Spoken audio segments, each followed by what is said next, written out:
Bismillahirrahmanirrahim. Assalamualaikum warahmatullahi wabarakatuh. Apa kabar anak-anakku sekalian? Mudah-mudahan kalian dalam keadaan sehat walafiat. Sekarang kita bertemu kembali untuk membahas materi ayat jurnal penyesuaian.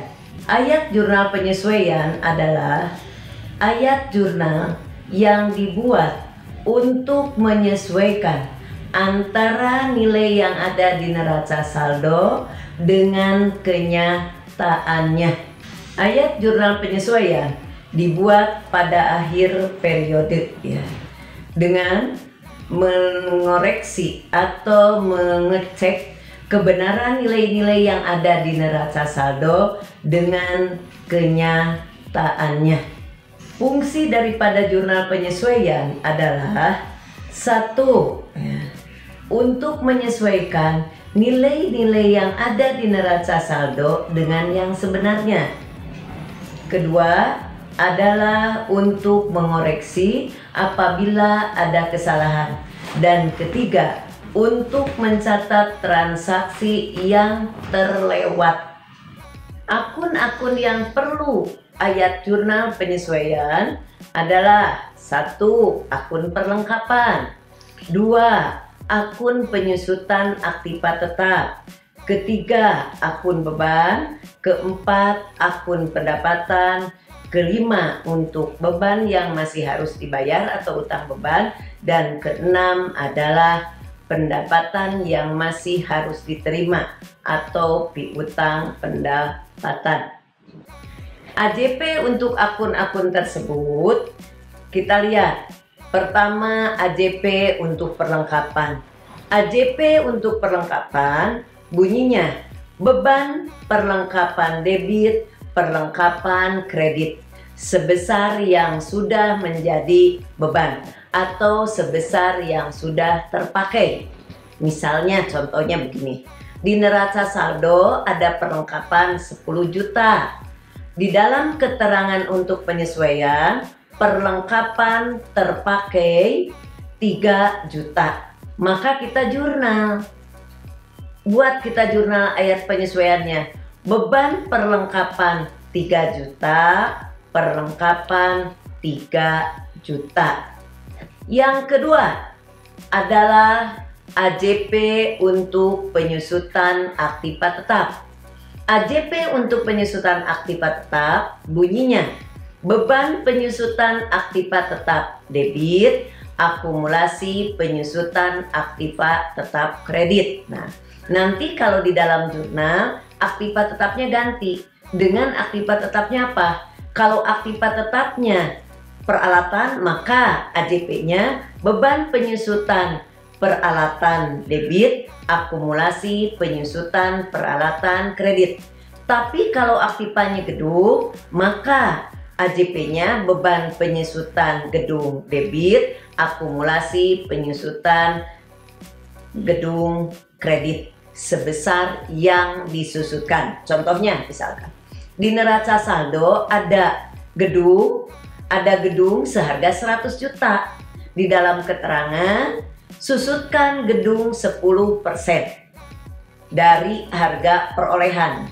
Yang disebut harga perolehan adalah nominal yang ada di neraca saldo. Kita lihat, tadi di neraca saldo itu ada sebesar peralatan gedung itu ada 100 juta. Maka kita hitung 10% dari 100 juta adalah 10 juta. Maka kita buat AJP-nya beban penyusutan gedung 10 juta rupiah debit, akumulasi penyusutan gedung 10 juta rupiah kredit. Yang perlu penyusutan yang ketiga adalah beban. Kalau untuk beban itu ada dua metode. Ada beban dianggap beban, ada beban dianggap harta. Bagaimana membedakan beban dianggap beban dengan beban dianggap harta? Kita lihat di neraca. Kalau di neraca saldo ditulisnya beban sewa, beban gaji, beban asuransi, beban iklan. Nah, itu berarti pencatatan beban menggunakan metode beban dianggap beban. Nah, AJP-nya untuk metode beban dianggap beban AJP-nya adalah beban dibayar di muka debit, beban kredit sebesar yang belum menjadi beban. Nah, Ibu beri contoh satu, misalkan di dalam neraca ada beban iklan sebesar 1 juta rupiah. Nah, di dalam keterangan AJP, iklan adalah untuk 10 kali penayangan. Nah, iklan adalah untuk 10 kali penayangan. Sampai hari ini baru 4 kali ditayangkan. Nah, maka di dalam membuat AJP yang harus dibuatkan AJP-nya berarti di sini dari 10 yang sudah ditayangkan itu adalah 4. Berarti yang belumnya berapa? 10 dikurangi 4 berarti 6. Maka kita hitung 1 juta dibagi 10 adalah 100.000. Maka yang di AJP 100.000 kali 6. Maka AJP-nya iklan dibayar di muka 600.000, beban iklan 600.000. Nah, yang kedua adalah metode beban dianggap harta. Kalau untuk beban dianggap harta, di neraca saldonya ditulis beban dibayar di muka. Beban dibayar di muka. Jadi kalau di neraca saldo ada gini, iklan dibayar di muka, sewa dibayar di muka, asuransi dibayar di muka. Pokoknya yang belakangnya ada dibayar di muka, berarti perusahaan menggunakan metode beban dianggap harta. Untuk AJP-nya beban dianggap harta adalah beban debit, beban dibayar di muka kredit sebesar yang sudah menjadi beban.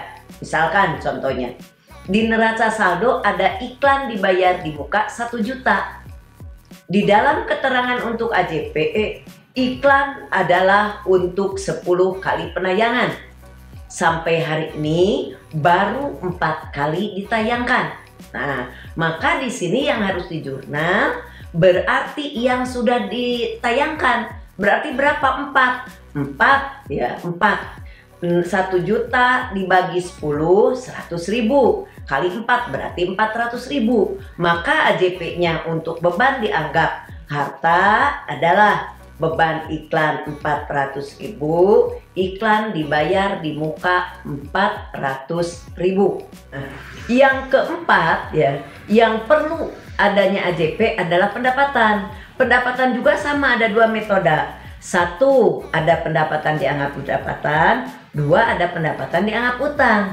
Untuk membedakan pendapatan dianggap pendapatan dengan pendapatan dianggap utang, kita lihat di AJP, di neraca saldo. Kalau di neraca saldonya ditulis pendapatan, misalkan pendapatan itu berarti artinya pendapatan dianggap pendapatan. Maka AJP untuk pendapatan dianggap pendapatan, AJP-nya pendapatan debit, pendapatan diterima di muka kredit sebesar yang belum menjadi pendapatan.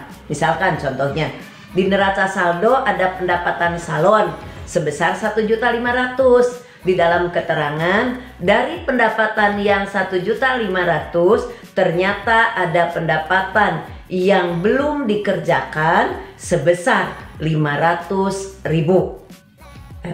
Maka kita buat AJP-nya. Pendapatan sebesar 500.000, pendapatan diterima di muka 500.000.